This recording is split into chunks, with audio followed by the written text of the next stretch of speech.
రాష్ట్ర వ్యాప్తంగా పోలీస్ శాఖ వాహనదారులకు గుడ్ న్యూస్ చెప్పింది. చాలా కాలం పాటు పెండింగ్ లో ఉన్నటువంటి చలాను భారీ స్థాయిలో రాయితీలు ప్రకటించిన ఈ నేపథ్యంలో జేఎస్డబ్ల్యూ టీవీ, జై స్వరాజ్య, వోల్ట్ టీవీ ఎక్స్క్లూజివ్ గా దీనిపై పూర్తి స్థాయి ఇన్ఫర్మేషన్ తెలుసుకోవడానికి ఈ రోజు మనము హన్మకొండ పోలీస్ స్టేషన్ లో ఉన్నాము.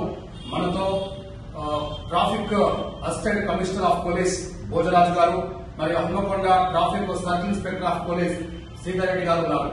గతంలో ఈ మధ్య కాలంలోనే డిసెంబర్ 26 నుంచి జనవరి 10 వరకు అమల్లో ఉన్న ఈ చలానా రాయితీ అనేది అటు ఆర్టీసీ కానీ తోపుడు బండ్లకు కానీ 90%, మరియు 2 వీలర్స్ కి 80%, 4 వీలర్స్ కి 60% రాయితీలు ప్రకటించారు.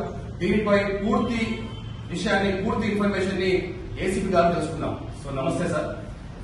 తెలంగాణ రాష్ట్ర వ్యాప్తంగా నిన్న ఒక్కరోజే దాదాపు 17 కోట్ల చలానా వసూలు కావడం జరిగింది. దీనిపై మీరేమంటారు?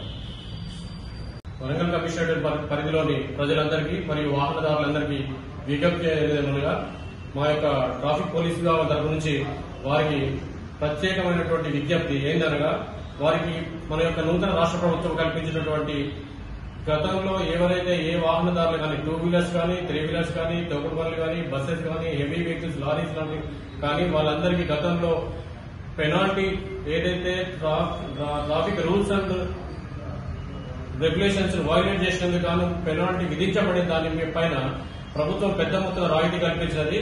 ఇది ఈ అవకాశాన్ని వారందరూ వాహనదారులందరూ కూడా సద్వినియోగపరచుకోవాలని వారందరికీ ఒకసారి రిక్వెస్ట్ చేస్తూ మరి ఈ అవకాశం కల్పించుకోవాలి. అప్ టు జనవరి 10 వరకు కనుక ఒకవేళ ఈ అవకాశాన్ని సద్వినియోగపరచుకున్నట్టయితే మరి పూర్తి పే చేయాల్సి వస్తుంది. కాబట్టి ఇది అవకాశం. మరి అంతేకాకుండా రాబోయే పీరియడ్లలో వారు అందరికీ, వాహనదారులందరికీ ఏమి విజ్ఞప్తి చేయలేమనగా, ప్రతి ఒక్కరు కూడా ట్రాఫిక్ రూల్స్ అండ్ రెగ్యులేషన్స్ ని తప్పనిసరిగా పాటించాలని, ఒక పెనాల్టీ లేకుండా చూసుకోవాలని మా యొక్క ట్రాఫిక్ పోలీసు వారికి ప్రత్యేకంగా సహకరించాలని కోరుతున్నాము. అట్లాగే నూతన సంవత్సరం వేడుకలలో కొంచెము తాగి డ్రంక్ అండ్ డ్రైవ్ లాంటివి కానీ, అజాగ్రత్త డ్రైవింగ్ కానీ, లేదా ట్రిపుల్ రైడింగ్ కానీ హెల్మెట్ లేకుండా ఉండకూడదని వారికి అందరికీ కూడా విజ్ఞప్తి చేస్తున్నాను. మరొకసారి ఒకవేళ కనుక అట్లా వైలేట్ చేసినట్టయితే సరైనటువంటి హెచ్చరిస్తున్నాము. ఒకవేళ పెనాల్టీ కాకుండా కేసులు కూడా బుక్ చేయాల్సి ఉంటుంది అని మేము వారందరినీ కోరుతున్నాము.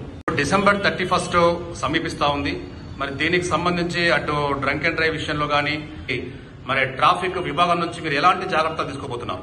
మేమందరం కూడా ట్రాఫిక్ యొక్క మొత్తం ఫోర్స్ అంతా కూడా ప్రతి పాయింట్ లో కూడా చెక్ చేయడానికి సిద్ధంగా ఉన్నాము. అటువంటి జరగకుండా ఉండడానికి ప్రయత్నం చేస్తున్నాము. తాగి ఇంటి దగ్గరే తాగకుండా ఉండడమే మంచిది. ఒకవేళ ప్రశాంత వాతావరణంలో నూతన సంవత్సర వేడుక జరుపుకోవాలంటే తాగకుండా ఉండడం చాలా మంచిది. ఒకవేళ తాగి కనుక ఒకవేళ రోడ్లపైకి వచ్చినట్టయితే తప్పనిసరి వారిపై చట్టరీత్యా సరైనటువంటి చర్య తీసుకోబడుతుంది. ప్లస్ వాళ్ళ యొక్క వెహికల్స్ అన్ని కూడా సీజ్ చేయబడుతుంది.